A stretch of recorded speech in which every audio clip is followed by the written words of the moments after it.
Hey, we are live. Welcome for this special Monday edition of The Real Story with Jeannie Ives. I'm bringing on Chris Miller, chairman of the Illinois Freedom Caucus, also state representative for the 110th, 101st. Yes, 101st district, because you used to be the 110th, right, Chris? Yeah, before we were gerrymandered. Well, yeah, that was, and then they gerrymandered.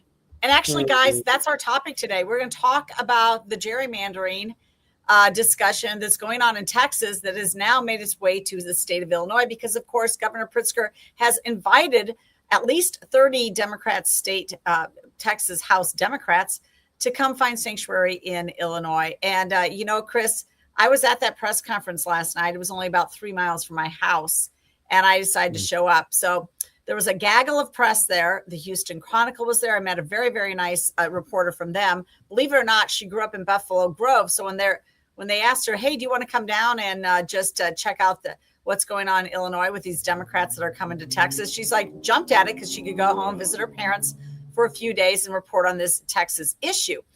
And she also was a graduate from the University of Illinois, a journalism student. So it is very interesting how, she couldn't find a job, actually, she told me, with the Tribune or anything here. So she's in Texas reporting on this particular story. So it was great to meet her. I stood next to the Washington Post writer who actually came down from Madison, Wisconsin. I think the Texas Tribune was there. It was just a media sideshow. It was all media. And then it was like about 30 Democrats and then their entourage with them. So they showed up in Illinois. And Chris, I got to show you this map. Okay. I'm going to put up this map. Okay. Here's where they showed up. This blue dot here. We were in Carroll Stream on Geneva Road. And we were the conference was in the 8th congressional district, but you could throw a stone across the street and hit the 3rd congressional district, which is this brown area. Here's the 8th. And you could go less than a mile south and you're in the 6th congressional district. If you went straight from where the press conference was held and you go less than a mile north, you go through the 8th district and you're back in the 3rd. And so this is the congressional maps that are in and around Chicago. We have 17 congressional districts. 7 of them touch Chicago in some fashion. You've got 1, 2, 3, 4, 5, 6, 7. 9 of the 17 congressional districts in Illinois touch just Cook County, one single county out of 102 in some fashion. Now, I understand that's where population is, but as you can see, these are extremely gerrymandered districts. One of these goes like from Chicago all the way down to rural Kankakee. So gerrymandering is alive and well, and nobody could be a bigger hypocrite on this than J.B. Pritzker. This was J.B. Pritzker at the press conference. Take a listen to this short clip. It's about a minute long. Take a listen to this, and I want to hear what State Rep Miller has to say about it. Public service that has ever been asked of you. And you've had to leave behind your families, your full-time jobs, your communities, and you did it to protect the voting rights of the people that you represent and voters all across this nation. Tonight, along with the Speaker of the Illinois House, the President of the Illinois Senate, and millions of Illinoisans, we are very pleased to welcome you and to stand in solidarity with you and send a clear message to all Americans. We will not let power go unchecked, right? Or let your voices and their voices go unheard. Okay, now that's, Chris, that's pretty rich coming from a man who is the king of gerrymandered districts. Why don't you just sort of walk through what you guys went through in 2021 as best as you can remember when they gerrymandered the state after Pritzker in 2018 promised an independent process? Well, thank you, Jeannie. It's really good to be on here with you this afternoon. And this is a really important topic because Pritzker needs to be exposed, because we know that the the legacy media is never going to ask the hard follow-up questions or even ask the hard questions. But there's one thing we know about this group that came up here from Texas is they aren't staying with J.B. Pritzker because he doesn't have enough toilets to facilitate all of those people. Just as a sidebar, but one of the things that we experienced when they redrew the map here a couple of years ago is that the first thing is they drew 14 Republicans together in districts that were going to be Republicans. They weren't going to be flipped. They weren't going to be turned. They were going to be red districts. And so all they did, the only reason why they did that was try to aggravate them. But, one thing that we do is that we adapt, improvise, and overcome. And so we just did what was necessary to make sure that we didn't run against each other. And in my case, they drew Adam and Nieberg and myself into the 102. They had nobody in the 101, which my house was in the 102, barely by a couple hundred yards, and my farm ground was in the 101. So I was forced to rent a house because we weren't going to run against each other and we weren't going to let them win.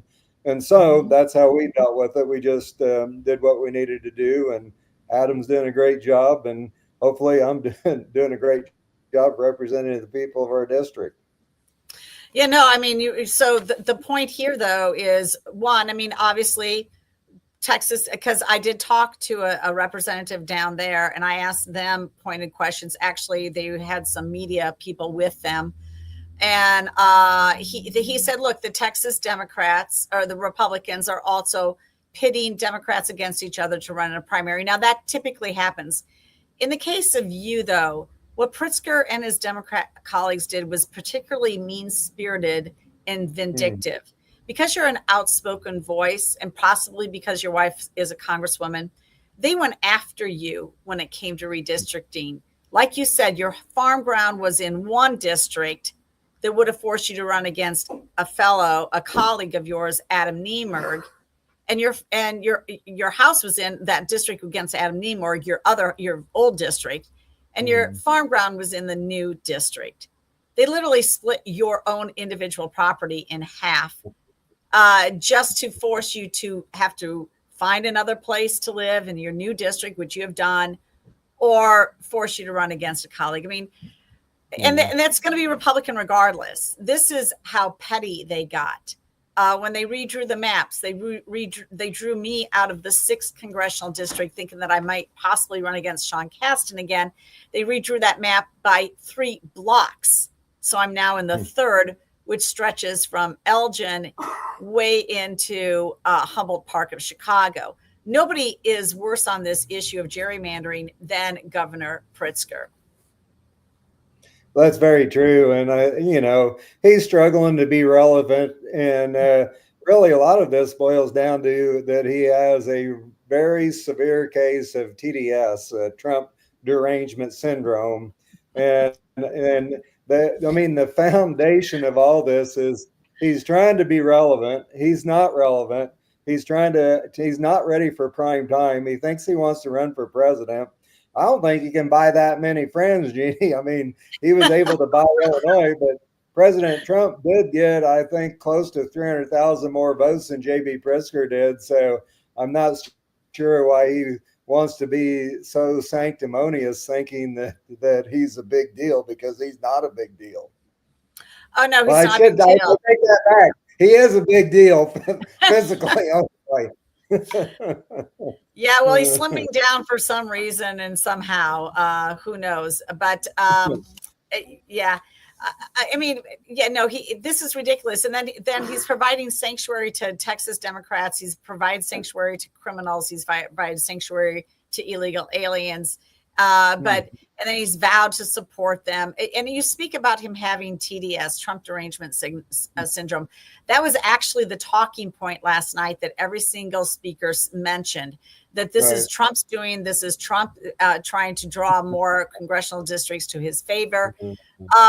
Look, I mean, they're going to do what they're going to do, and the voters are going to vote however they want to vote. But they are calling this the Trump Texas takedown.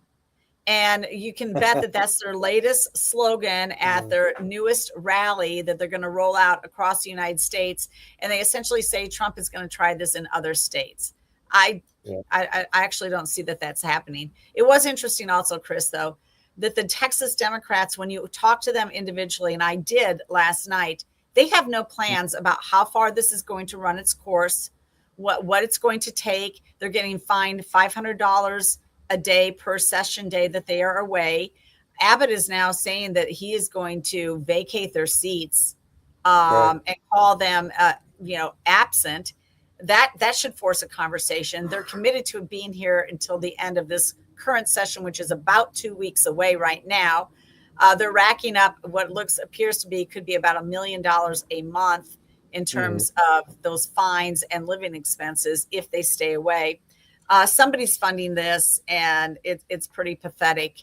I think Pritzker would not admit last night whether or not he's helping financially to support them. My guess is that he is. Well, one thing about it is they can get themselves in a whole heap of trouble if they are fundraising off of this issue, because I'm not exactly sure the legalities of that, but I think that that's a pretty serious offense if you're fundraising off of an issue like this where they're dilatory in their duties and not doing their job and not doing what they're supposed to do, and using that mechanism to raise funds on.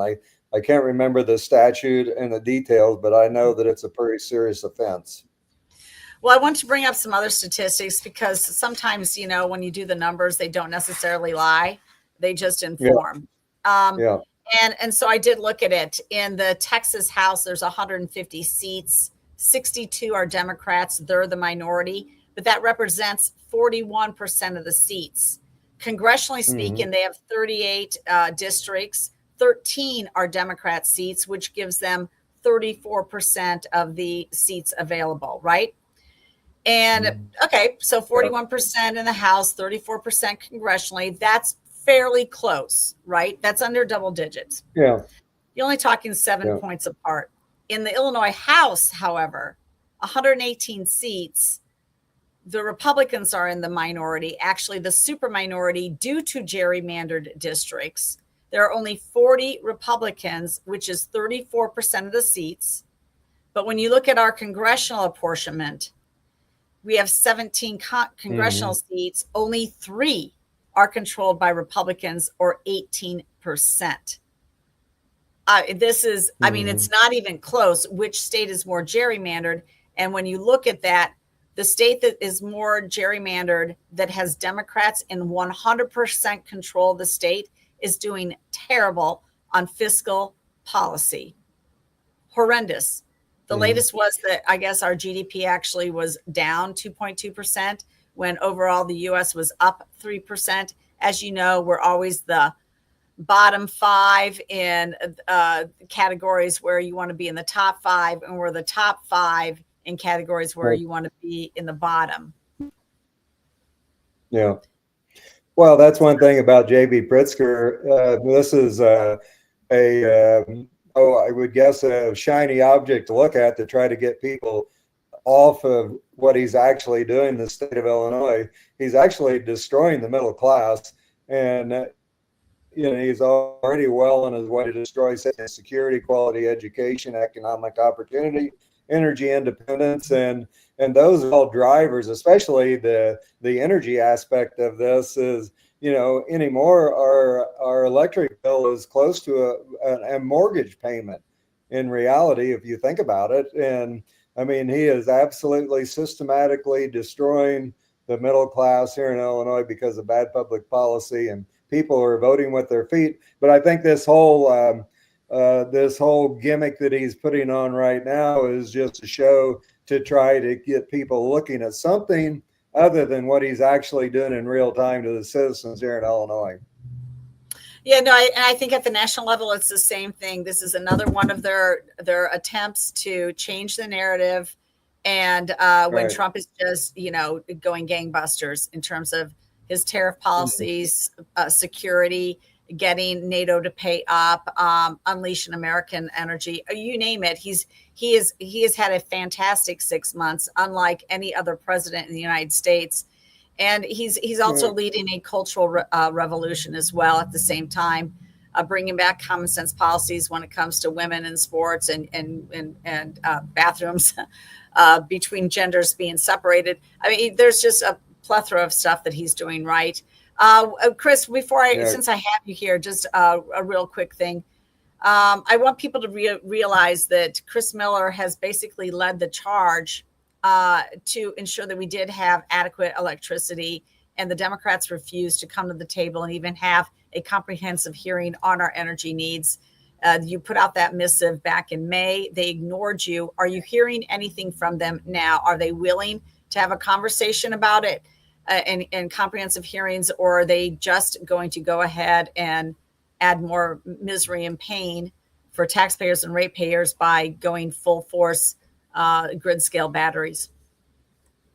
I think that they're going to continue the scam that they started with.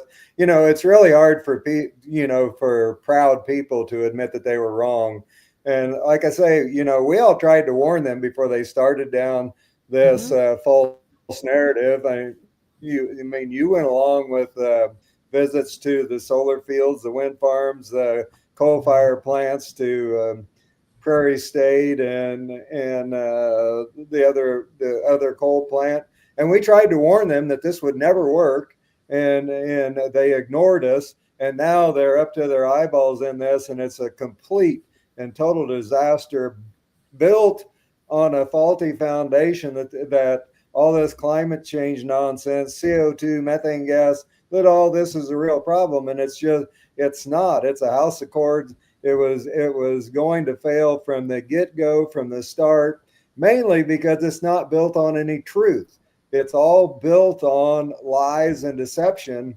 And all we're doing is enabling China to conquer the world. China's laughing at us right now, trying to cover the USA and prime farm ground with windmills and solar panels. It's absolutely insanity to be doing what we're doing. And the net result of it is the people are suffering the misery of this scam that they perpetrated on our culture. Yeah, well, hopefully more voters become aware of the games being played against them by Pritzker and the Democrats. Look, don't forget, they've been in charge now for darn near 25 years at the state level, complete control by the Democrats. The Rounder years don't count because Madigan had him in a trick box like there was none other, and he was controlled by his Democrat wife. Okay, so that's 25 years of Democrat control there, 100 years of control of the Democrats in Cook County, 93 years of Democrat control in the city of Chicago.